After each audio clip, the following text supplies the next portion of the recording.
Guys, my name is Daniel from Dan Racing and welcome to a new video.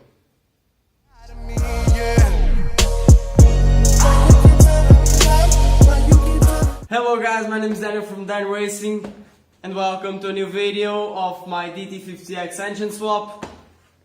First of all, I would love if you guys leave a like or wait till the end of the video to leave a like if you enjoyed it. And subscribe down below because we're almost at 500 subscribers.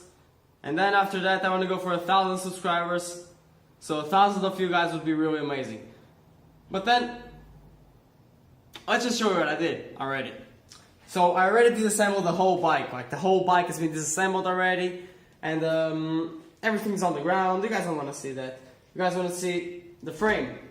How am I going to put a 125 engine in a 50 frame? Well, I'm gonna cut it, of course. Well, I'm gonna cut something. And you guys can see, if the camera girl would come closer, I already cut the dent into here, which I have to make bigger. It's gonna be like this size, almost like this. So it can fit the engine casing, and that way I can take it out without any problems if I want to. Okay. Well, also a thing we have to modify are the front engine mounts. We have to modify that, make it a bit higher and a little more forward, but you guys will see that in the video. And also for extra support, I don't want engine to be held by just the swing frame and the front engine mounts. I'm also going to put two engine mounts right here. So here will be another. This will all be cleaned first, of course, before I weld anything.